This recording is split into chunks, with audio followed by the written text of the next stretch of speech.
ಮಾಡಿ ಅವರಿಗೆ ಗೌರವ ಸೂಚಿಸುವ ಮೂಲಕ ನಮ್ಮ ಸನಾತನ ಧರ್ಮ, ನಮ್ಮ ಸಂಸ್ಕೃತಿಗೆ ನಮಗೆ ನಾವು ಸನ್ಮಾನ ಮಾಡಿಕೊಂಡಂತಾಗುತ್ತೆ ಅಂತ ಮಹನೀಯರಿಗೆ ಗೌರವಿಸೋದೇ ನಮ್ಮ ಸೌಭಾಗ್ಯ ಅಂತ ಈ ಸಂದರ್ಭದಲ್ಲಿ ಈ ರೀತಿ ಸಾಧನೆಯನ್ನ ಅವರಿಗೆ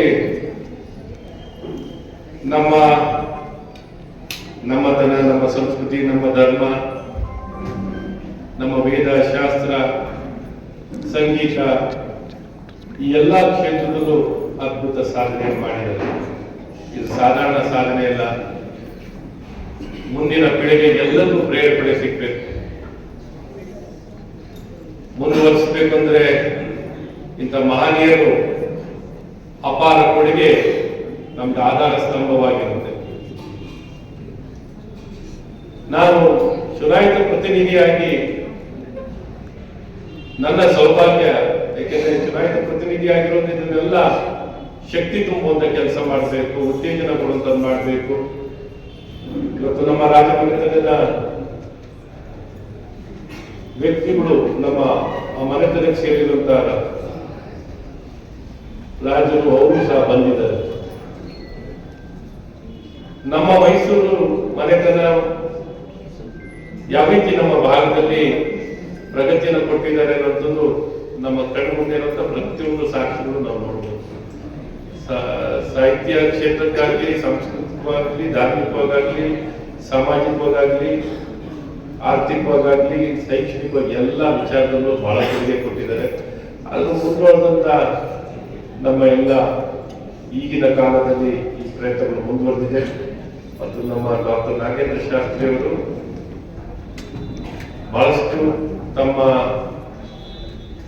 ವೃತ್ತಿ ಜೀವನದ ಜೊತೆಯಲ್ಲೇ ಸಾಂಸ್ಕೃತಿಕವಾಗಿ ಎಲ್ಲರಿಗೂ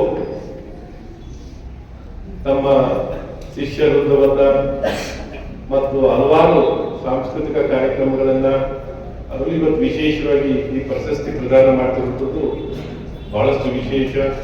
ತಮ್ಮ ಭಕ್ತಿಯನ್ನ ಯಾವ ರೀತಿ ಪ್ರಶಸ್ತಿ ಪ್ರದಾನವನ್ನು ಮಾಡ್ತಾರೆ, ಪ್ರದಾನ ಮಾಡೋದಲ್ಲ, ಶಾಸ್ತ್ರೋಕ್ತವಾಗಿ ಇವತ್ತು ಈ ಪ್ರದಾನವನ್ನು ಮಾಡಿರುವಂಥದ್ದು ವಿಶೇಷವಾಗಿದೆ ಅಂತ ತಿಳಿಸಿ, ಮತ್ತೊಮ್ಮೆ ನೆರೆದಿರುವಂಥವ್ರಿಗೆಲ್ಲರಿಗೂ ನನ್ನ ಗೌರವವನ್ನು ಸೂಚಿಸಿ, ನಿಮ್ಮೆಲ್ಲರ ಭಾವನೆಯ ಪೂರಕವಾಗಿ ನಿಮ್ಮ ಆಶಯದಂತೆ ನಮ್ಮ ಸಮಾಜದಲ್ಲಿ, ನಮ್ಮ ಶಿಕ್ಷಣ ವ್ಯವಸ್ಥೆಯಲ್ಲಿ ಇದಕ್ಕೆಲ್ಲ ಸುಧಾರಣೆ ತರಲಿಕ್ಕೆ ಬಹಳಷ್ಟು ಪ್ರಯತ್ನಗಳು ನಡೆದಿವೆ. ರಾಷ್ಟ್ರೀಯ ಶಿಕ್ಷಣ ನೀತಿಯಲ್ಲಿ ಎಲ್ಲ ಅಂಶಗಳು ಹಳೆ ಬೇರು ಹೊಸ ಚಿಗುರು ಅನ್ನುವಂಥ ರೀತಿಯಲ್ಲಿ ನಮ್ಮತನವನ್ನು ಸಂಪೂರ್ಣವಾಗಿ ಅಳವಡಿಸಿಕೊಳ್ಳಿಕ್ಕೆ ಎಲ್ಲ ರೀತಿಯಾದಂತಹ ಶಾಲೆಯಿಂದ ಹಿಡಿದು ಉನ್ನತ ಶಿಕ್ಷಣದವರೆಗೂ ಎಲ್ಲ ರೀತಿಯಾದಂತಹ ಅವಕಾಶಗಳನ್ನ ನಿರ್ಮಾಣ ಆಗುವಂಥದ್ದು, ಅದನ್ನು ಅಳವಡಿಸಿಕೊಳ್ಳಿಕ್ಕೆ ಎಲ್ಲ ರೀತಿಯಾದಂತಹ ಫ್ರೇಮ್ ವರ್ಕ್ ಅನ್ನು ಮಾಡುವಂಥದ್ದಾಗಿದೆ. ಸ್ವಲ್ಪ ಮಧ್ಯದಲ್ಲಿ ಅಡಚಣೆಗಳಿದ್ದವು, ಅದನ್ನು ಸ್ಪಷ್ಟವಾಗಿ ಅರ್ಥ ಮಾಡಿಕೊಂಡು ಇದು ಪಕ್ಷಾತೀತವಾಗಿ ಯಾವುದೇ ಸರ್ಕಾರ ಈ ಕಾರ್ಯವನ್ನು ಮಾಡುವಂಥದ್ದು ನಮ್ಮ ಕರ್ತವ್ಯ ಆಗಿದೆ. ಹಾಗಾಗಿ ಈ ದಿಕ್ಕಲ್ಲಿ ಎಲ್ಲ ಪ್ರಯತ್ನಗಳನ್ನ ನಾವು ಸಹ ನಿನ್ನೆ ಅಟಲ್ ಬಿಹಾರಿ ವಾಜಪೇಯಿ ಅವರ ಮೊನ್ನೆ ದಿನ ಹುಟ್ಟುಹಬ್ಬದ ಸಂದರ್ಭದಲ್ಲೂ ನಾವು ತಗೊಂಡಂತ ವಿಚಾರ ಶಿಕ್ಷಣದಲ್ಲಿ ಸುಶಾಸನ. ಅವ್ರ ಹುಟ್ಟುಹಬ್ಬ ದಿನವೇ ಸುಶಾಸನ ದಿನವಾಗಿ ಭಾರತದಲ್ಲಿ ನಾವು ಆಚರಣೆ ಮಾಡ್ತೀವಿ. ಹಾಗೆ ಇಂತೆಲ್ಲ ವಿಚಾರಗಳನ್ನ ಸರ್ಕಾರದ ಗಮನ ಸೆಳೆಯಲಿಕ್ಕೂ ನಾವೆಲ್ಲ ಪ್ರಯತ್ನವನ್ನು ಮಾಡ್ತಿದ್ದೀವಿ. ನನಗೂ ಈ ಇಲಾಖೆಯಲ್ಲಿ ಕೆಲಸ ಮಾಡೋಂಥ ಸೌಭಾಗ್ಯ ಸಿಕ್ಕಿದೆ. ಹಾಗಾಗಿ ಈ ದಿಕ್ಕಲ್ಲಿ ಎಲ್ಲ ಪ್ರಯತ್ನ ಮಾಡಿದ್ದೀವಿ, ಇನ್ನೊಂದು ಮಾಡ್ತಾನೆ ಇರ್ತೀವಿ. ನಿಮ್ಮ ಪ್ರತಿನಿಧಿಯಾಗಿ, ನಿಮ್ಮ ಧ್ವನಿಯಾಗಿ, ನಿಮ್ಮ ಭಾವನೆಯ ಪ್ರತೀಕವಾಗಿ ಕೆಲಸ ಮಾಡ್ತೀವಿ. ಮತ್ತೊಮ್ಮೆ ವಿಶ್ವಾಸವನ್ನು ಕೊಟ್ಟು ನೀವೆಲ್ಲ ಸೇರಿರೋದು ಒಂದು ಸದುದ್ದೇಶಕ್ಕಾಗಿ. ಆ ಸದುದ್ದೇಶ ಯಾವಾಗಲೂ ಸಲ್ಲಬೇಕು ಅಂತ ನಿಮ್ಮ ಆಶಯ ಏನಿರ್ತದೆ ಸರ್ಕಾರದ ಮೂಲಕನೇ ಮಾಡಿದ್ದಾರೆ. ಆಚರಣೆಯನ್ನ ನೀವು ಮಾಡ್ತಾ ಇರ್ತೀರ, ಅದಕ್ಕೆ ಹೆಚ್ಚು ಬೇಗ ಸಿಗ್ಬೇಕು, ಶಕ್ತಿ ಸಿಗ್ಬೇಕು, ಎಲ್ಲೆಲ್ಲೂ ಪಸರಿಸಬೇಕು ಅಂದ್ರೆ ಸರ್ಕಾರಕ್ಕೆ ಅದ್ಭುತ ಶಕ್ತಿ ಇರ್ತದೆ. ಅದು ಕಾರ್ಯರೂಪಕ್ಕೆ ಏನ್ ಬೇಕಾದ್ರೂ ಮ್ಯಾಜಿಕ್ ಮಾಡ್ಬೋದು.